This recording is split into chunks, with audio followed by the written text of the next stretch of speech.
নমস্কার, কলকাতা টিভিতে আপনাদের স্বাগত। আমি আশিস চট্টোপাধ্যায় আপনাদের কাছে দেশের বর্তমান পরিস্থিতি সম্পর্কে একটা মূল্যায়ন, একটা প্রতিবেদনের জন্যই আমি দাঁড়িয়েছি। স্বাধীনতার 1 বছর আগে 1946 সালে কবি সুকান্ত লিখেছিলেন, বিদ্রোহ আজ বিদ্রোহ চারিদিকে, আমি যাই তার দিনপঞ্জিকা লিখে। এত বিদ্রোহ কখনো দেখেনি কেউ, দিকে দিকে ওঠে অবাধ্যতার ঢেউ। সেই রকম জিনিসটা কি আজকে আমরা ভারতে দেখতে পাচ্ছি না? আজকে যখন নালসার ইউনিভার্সিটি, অর্থাৎ যেটার পুরো নাম হচ্ছে national academy of legal studies and research, হায়দ্রাবাদের এই বিখ্যাত ইউনিভার্সিটি, অনেকে মনে করেন আইন শিক্ষার ব্যাপারে সব থেকে নামি প্রতিষ্ঠান হচ্ছে এই নালসার। তার শিক্ষার্থীরা আপত্তি জানালেন কিসে? না, তারা ডিগ্রি নেবেন না ভারতের প্রধান বিচারপতির কাছ থেকে। এ কিরকম ব্যাপার? যারা ডিগ্রি নিয়ে আইনজীবী হবেন, তারা বিভিন্ন হাইকোর্টে, নানা কোর্টে তারা রেজিস্ট্রি করবেন নিজেদের নাম, এবং তারা আইনজীবী হবেন, তারা বিচার চাইবেন বিচারকদের কাছে। সেই আইনের গ্র্যাজুয়েটরা সার্টিফিকেট নিতে অস্বীকার করছেন দেশের প্রধান বিচারপতির কাছ থেকে। কোথায় গিয়ে দাঁড়াচ্ছে তাহলে আইনজীবী এবং বিচারপতির সম্পর্ক? কেন? বিচারপতি সূর্যকান্ত বেকারদের, অথবা যারা আইন শিক্ষা কমপ্লিট করতে পারেননি তাদেরকে আরশোলা বলেছেন। এই আরশোলা বলার মধ্যে দিয়ে যে তীব্র অপমান, যুব সমাজের মনের অন্দরে যে গভীর আঘাত, তার প্রতিফলন ঘটেছে দিল্লির যন্তর মন্তরে। আজও যার অনুরণন শোনা যাচ্ছে ঝাড়খণ্ডে, যেখানে দিনের পর দিন অনশন করেছেন বাচ্চারা, ছাত্ররা।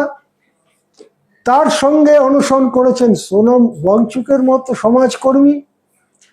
20 তারিখ পার্লামেন্ট অভিযানের ডাক দিয়েছিলেন ছাত্ররা, তার উপরে পুলিশ ছড়রা বন্দুক চালিয়ে গুরুতর আহত করেছে অন্তত 10-11 জন ছাত্রছাত্রীকে। শেষ পর্যন্ত ছাত্র আন্দোলনের চাপের মুখে শিক্ষামন্ত্রী পদত্যাগ করতে বাধ্য হয়েছেন। কিন্তু সেই পদত্যাগকে একটা শাস্তি হিসেবে না দেখে ধর্মেন্দ্র প্রধান বলে ওই ব্যক্তিকে এমন মোটা মোটা মালা পরাতে শুরু করা হলো, সে পার্লামেন্ট চত্বরে হোক বা তার নিজের রাজ্যে উড়িষ্যায় যখন তিনি ফিরে গেলেন, তাতে দেখে মনে হলো চাপে পদত্যাগ করেছি বটে, কিন্তু ধর্মেন্দ্র প্রধানের পেছনে বিজেপি আছে। তাতে গেল আরো ভুল বার্তা। সেই ভুল বার্তার পরে ধর্মেন্দ্র প্রধান হাওয়া। ধর্মেন্দ্র প্রধান যেন অজ্ঞাতবাসে গেছেন, যেমন পাণ্ডবেরা 1 বছর অজ্ঞাতবাসে কাটিয়েছিলেন, সেই রকম তিনি বোধহয় অজ্ঞাতবাসে গেছেন। ধর্মেন্দ্র প্রধানের আর দেখা পাওয়া যাচ্ছে না। এদিকে বার কাউন্সিল অফ ইন্ডিয়া, তার যে প্রধান, তিনি একটু প্রধান বিচারপতি সূর্যকান্তর কাছে ভালো হতে গিয়েছেন। ভালো হতে গিয়ে তিনি করলেন কি, যে ওই national university, national academy of legal studies and research, NALSAR, এই হায়দ্রাবাদের এই অতি উচ্চ মানের বিশ্ববিদ্যালয়ের থেকে যারা গ্র্যাজুয়েট হয়েছেন, ডিগ্রি পাবেন, তারা যেন কোনো রাজ্যে গিয়ে নিজেদের নাম আইনজীবী হিসেবে নথিভুক্ত করতে না পারেন, এই রকম একটা দানবীয় ফতোয়া দিলেন। এই দানবীয় ফতোয়ার 1 ঘন্টার মধ্যে ককরোচরা, আরশোলারা, ককরোচ জনতা পার্টির অগ্রণী কর্মীরা, তারা জানিয়ে দিলেন যে 1-1.5 ঘন্টার মধ্যে নির্দেশ প্রত্যাহার না করা হলে দেখবেন তার ফল কি হয়। 1.5 ঘন্টা যায়নি, 1 ঘন্টার মধ্যে বার কাউন্সিল অফ ইন্ডিয়া নির্দেশ প্রত্যাহার করে নিল। এইবারে ছাত্র জনতার কাছে ভালো হবার জন্য সূর্যকান্ত আজকে সকালবেলা বসে বলছেন যে বার কাউন্সিলকে এই সমস্ত করতে কে বলেছে? বলে বার কাউন্সিলকে যেভাবে ভর্ৎসনা করেছেন স্বাধীন দেশের ইতিহাসে এরম হয়নি। আচ্ছা, এটা না হয় একটা দিক গেল। আরেকটা দিকে আপনি তাকান পার্লামেন্টের দিক। পার্লামেন্টে ককরোচ জনতা পার্টির আন্দোলনের পর থেকে 13 আগস্ট পর্যন্ত পার্লামেন্টের বাদল অধিবেশন চলেছে। অমিত শাহ, নরেন্দ্র মোদী তারা সংসদের অধিবেশনে যোগ দিতেই ভয় পাচ্ছেন। অন্তত 5টি বিল অন্য সময় হলে তারা স্টিম রোলার চালিয়ে পাস করিয়ে নিতেন। সেই 5টি বিল তারা হয় জয়েন্ট পার্লামেন্টারি কমিটিতে পাঠাতে বাধ্য হয়েছে অথবা সিলেক্ট কমিটিতে পাঠাতে বাধ্য হয়েছে। লোকসভার আসন সংখ্যা বৃদ্ধি বা এই ধরনের যে সংবিধান সংশোধনী, সে ব্যাপারে মুখে কুলু পেটেছেন অমিত শাহ, নরেন্দ্র মোদীরা। সংসদের সামনে দাঁড়িয়ে রাম মন্দিরের প্রণামী চুরির যে অভিযোগ, যে ঘটনা সারা দেশে হিন্দু ভক্তদের মধ্যে ঘৃণা এনে দিয়েছে, সে সম্পর্কে প্রধানমন্ত্রী বিবৃতি দিতে ভয় পাচ্ছেন, পালিয়ে বেড়াচ্ছেন সংসদকে। এমনকি যখন বিরোধীদের কাছে আলোচনার প্রস্তাব দিচ্ছেন, 12 তারিখের ঘটনা আমি বলছি, 12 তারিখ গত পরশুদিন যখন আলোচনার প্রস্তাব দিচ্ছেন অমিত শাহ, সংসদের ভিতরে গিয়ে বলতে পারছেন না। বাইরে দাঁড়িয়ে সংবাদ সংস্থার মাধ্যমে তিনি প্রস্তাব দিচ্ছেন, আমি আলোচনায় রাজি।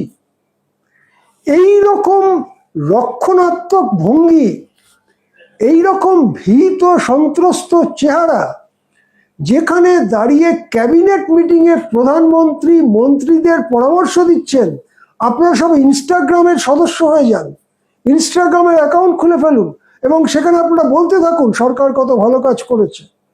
এইরকম জিনিসও কি গত 12 বছরে দেখা গেছে? আপনি যদি দেখেন তাহলে বিরোধী পক্ষের যে জোট, সেই জোটে নানান ফাটল। বিরোধীরা যে খুব একটা ঐক্যবদ্ধ হয়ে বিরাট কিছু করতে পেরেছে তা নয় এখনো পর্যন্ত, কিন্তু দেশের জনতা যেন বিরোধী পক্ষ, সরকার পক্ষ এসব না দেখেই পরিবর্তনের জন্য প্রস্তুত হয়েছে।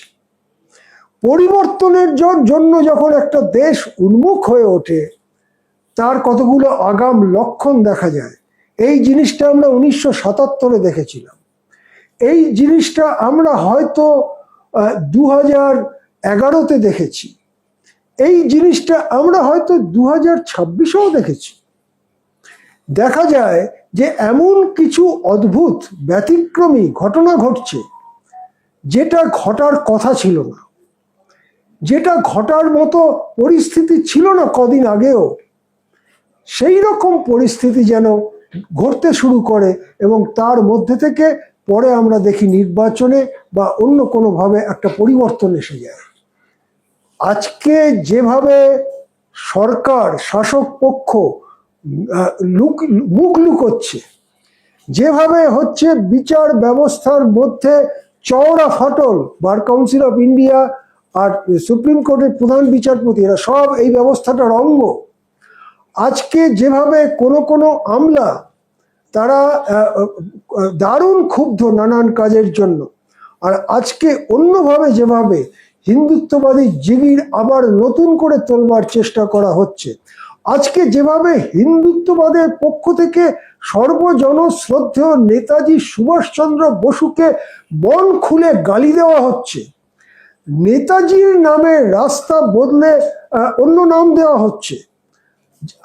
আগে মুখ্যমন্ত্রী বলেছিলেন মোগল পাঠানের নামে নাকি রাস্তা থাকবে না, এখন দেখা যাচ্ছে মোগল পাঠান এবং নেতাজির নামেও রাস্তা থাকবে না। এই সমস্ত জিনিস আজকে একটা নতুন ধরনের পরিস্থিতি তৈরি করেছে। নতুন ধরনের পরিস্থিতির নিজস্ব পরিণতি আছে। সেই পরিণতি কি নতুন সকালের আগাম বার্তা দিচ্ছে? আমরা তাকিয়ে থাকবো সেই দিকে। এখন এ পর্যন্তই। দেখতে থাকুন কলকাতা টিভি।